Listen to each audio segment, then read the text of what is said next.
Welcome friends, banking जानकारी में आपका स्वागत है। आज हम आपको पीएसबी यूनिक ऐप की पूरी जानकारी देने जा रहे हैं कि इसको कैसे रजिस्ट्रेशन करना है इसका।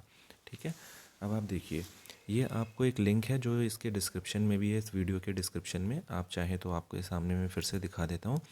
इस लिंक को जैसे ही आप स्टार्ट करेंगे अपने ब्राउज़र पे टाइप करके, तो कुछ ऐसा पेज खुल जाएगा और सेम यही रजिस्ट्रेशन आप ऐप के थ्रू भी कर सकते हैं। तो चलिए देखते हैं। रजिस्ट्रेशन पे हमने रिटेल अकाउंट जहाँ लिखा है, यहाँ पे रजिस्ट्रेशन पे रजिस्टर पे टच किया तो देखिए कुछ ऐसा पेज खुल जाता है और सेम लेआउट ऐप पर भी है कि कैसे आपने रजिस्ट्रेशन करना है। अब देखिए, इसमें सबसे पहले कह रहा है कि रजिस्टर्ड मोबाइल नंबर, तो यहाँ पर हमने वो मोबाइल नंबर डालना है जो हमारा बैंक से खाते से लिंक है। तो चलिए हम जल्दी से अपना मोबाइल नंबर डाल देते हैं। ठीक है, अब इसमें हम डालेंगे अपना कस्टमर आईडी। तो कस्टमर आईडी आपका जो बैंक का पासबुक होता है उसके ऊपर अकाउंट नंबर के जस्ट नीचे प्रिंट होता है, तो वहाँ से आप देख सकते हैं। तो चलिए अब हम फटाफट अपना कस्टमर आईडी भी डाल देते हैं। देन अकाउंट नंबर भी मेरे पासबुक पे प्रिंट होगा। चलिए अकाउंट नंबर वहाँ से डाल देते हैं।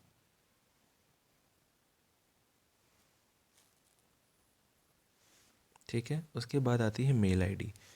मेल आईडी भी बहुत सिंपल है। मैं आपको सजेस्ट करूँगा कि अपनी मेल आईडी पहले से नोट करके एक जगह रख लें। ठीक है, अब मेल आईडी भी डल गई। अब उसके बाद तो अगर मैं इंटरनेट बैंकिंग यूज़ कर रहा हूँ तो मैं इस पर टच कर दूँगा और नीचे आई एग्री पे टच करके आगे नेक्स्ट पे बढ़ जाएंगे। लेकिन अगर मेरे पास इंटरनेट बैंकिंग अभी नहीं है, मैं उसका यूज़र नहीं हूँ, तो मैं इसे अनचेक करूँगा। इस वाले बॉक्स पे मैं टिक नहीं करूँगा। ठीक है, तो राइट नाउ मेरे पास अभी इसकी इंटरनेट बैंकिंग नहीं है, तो इस पर मैं टच नहीं करूँगा और simple I agree to terms and condition पे टच करके आगे बढ़ जाएंगे।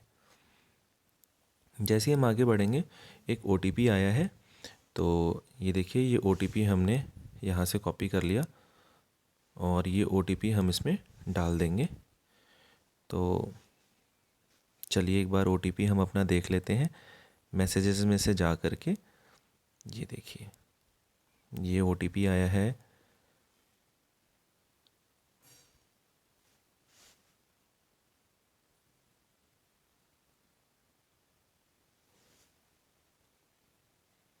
ठीक, ओटीपी डल गया।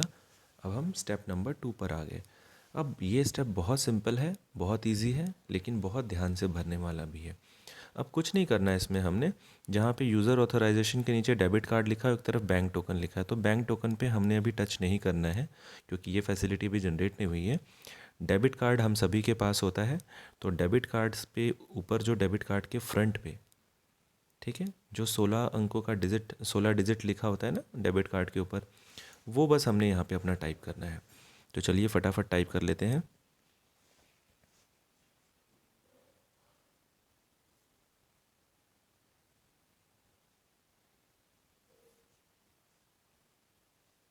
कि ध्यान से आपने टाइप करना है कि कोई नंबर गलत ना टाइप हो जाए। ठीक है, फिर अब डेबिट कार्ड एक्सपायरी डेट, तो आप देखेंगे आपके डेबिट कार्ड पे दो डेट होगा, एक रनिंग ईयर या पिछला ईयर और एक आने वाला टाइम मंथ्स और ईयर में, जैसे 6/27, 6/30, 6/, इसका मतलब है कि वो मंथ है। ठीक है, जहाँ पे वैलिड अप टू लिखा होगा ना, उसके आगे जस्ट एक लिखा होगा मंथ और ईयर। तो जैसे लिखा है छठा महीना और ईयर में लिखा है स्लैश करके 26, 27, 28, 30, 25 कुछ भी, तो मैं यहाँ पे अपना एक्सपायरी मंथ में एक्सपायरी मंथ डाल दूंगा।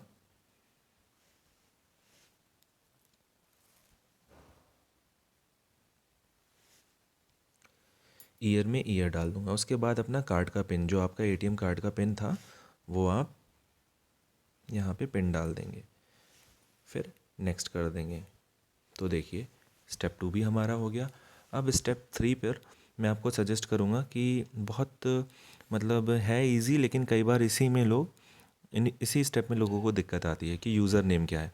देखिए मैं आपको ये सजेस्ट करूँगा, जो भी आपका मतलब नाम है, यूज़र नेम है, अब जैसे ये बैंक है तो पीएसबी आप आगे लिख लीजिए। ठीक है, यूज़र नेम में उसके बाद अपना नाम लिख दीजिए। ठीक है, पासवर्ड, और अगर आप यूज़र नेम पॉलिसी देखना चाहें तो ये जो आई बटन है ना, इस आई पे अगर आप टच करेंगे तो यूज़र नेम पॉलिसी आ जाएगी कि भाई मिनिमम 8 लेटर्स का होना चाहिए, मैक्सिमम 20 का होना चाहिए, बीच में कोई स्पेस नहीं होना चाहिए। तो कंडीशंस यहाँ पे बता देगा। ठीक है, उसके बाद पासवर्ड के लिए भी आई बटन पे टच करेंगे तो देखिए पासवर्ड के लिए भी हमें बता देगा कि भाई एक कैपिटल लेटर होना चाहिए हमारे पासवर्ड में, और कुछ डिजिट्स होने चाहिए, और कोई एक स्पेशल कैरेक्टर जैसे कि हैश हो गया, @ हो गया, ऐसे करके हमने पासवर्ड बनाना है।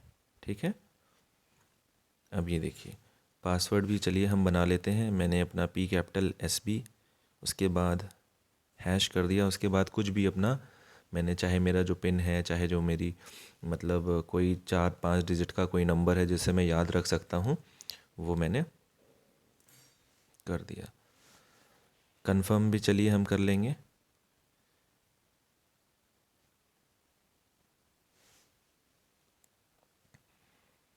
अब यहाँ पे ऊपर बोल रहा है please check user name availability, ये यूज़र नेम अवेलेबल है भी कि नहीं। तो चेक अवेलेबिलिटी पे मैं टच करूँगा। अब देखिए ये अनअवेलेबल है, तो चलिए मैं इस पर यूज़र नेम अनअवेलेबल है तो नाम के आगे जस्ट चलिए 1 कर लेता हूँ, ऐसे कुछ कि ये अवेलेबल है कि नहीं। तो ये अवेलेबल हो गया, फिर मैं नेक्स्ट स्टेप की तरफ बढ़ूँगा।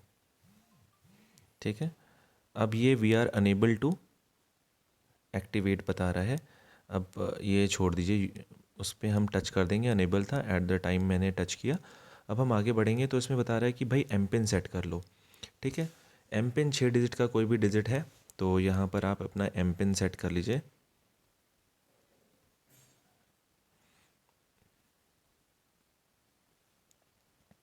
ठीक है, अभी इसको वापस आपको कंफर्म करने को बोलेगा। इस स्टेप को मैं फिर से एक बार दिखा दे रहा हूँ कि मैंने अपना एम पिन कैसे सेट किया। जैसे मान लीजिए कि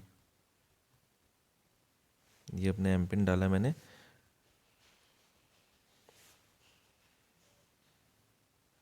एक सेकेंड, सेम वही रिपीट करना था हमने।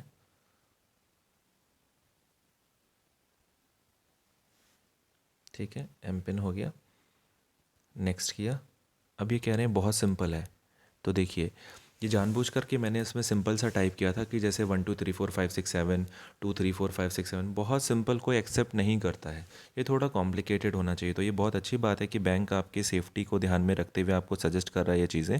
तो चलिए ऊपर हम थोड़ा सा अपना एम पिन टफ कर लेते हैं।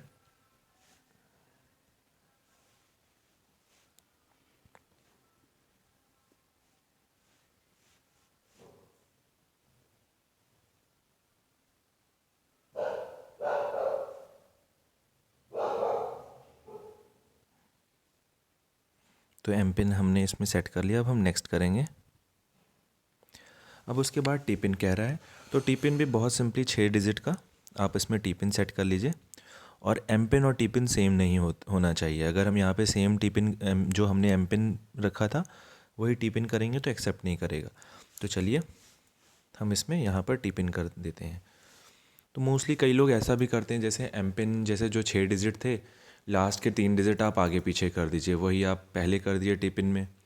ठीक है, अब ये आपके ऊपर टोटली डिपेंड करता है, और क्योंकि ये बहुत सिक्योर चीज़ होती है इसलिए इसमें जैसा आपका मन कहे कि भाई जो आपको अपनी सेफ्टी स्टैंडर्ड से कॉम्प्रोमाइज़ करता हुआ ना लगे कि हाँ ये टफ़ से टफ़ हो सकता है, वही इसमें रखें। और कोई दिक्कत की बात नहीं है, आप घर में कहीं डायरी में कहीं पर भी नोट कर लें, किसी भी बैंक का कभी भी आप एम पिन टी पिन जब कभी भी सेट करें, ये टफ़ से टफ़ रखें। ठीक है, तो चलिए हम यहाँ पर अपना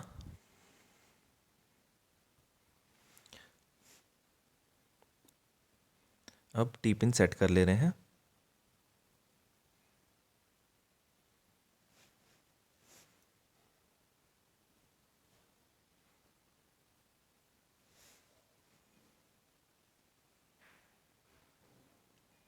फैंटास्टिक, ये देखिए अब हमने रजिस्टर कर लिया, लिख करके भी आ गया लॉगिन नाउ। अब हम लॉगिन करके देखते हैं। ठीक है, अब ये लॉगिन वाला पेज भी खुल गया है। अब चलिए हम अपना यूज़र नेम डालते हैं, यूज़र नेम डाल दिया। अब पासवर्ड डालते हैं हम अपना।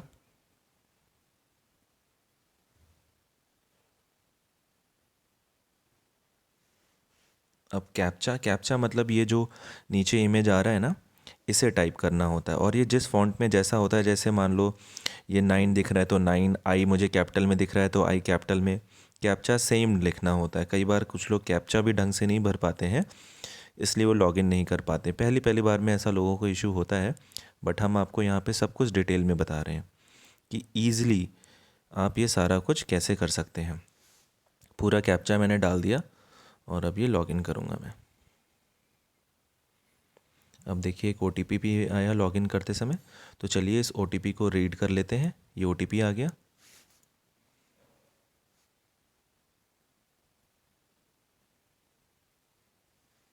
सबमिट किया हमने।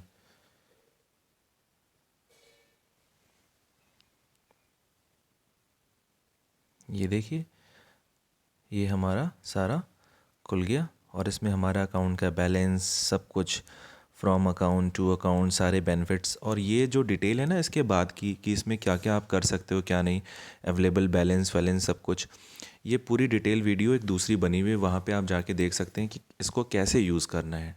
ठीक है, तो आज हमने आपको बता दिया कि PSB यूनिक ऐप का रजिस्ट्रेशन कैसे करना है, वो भी बिल्कुल सिंपल तरीके से।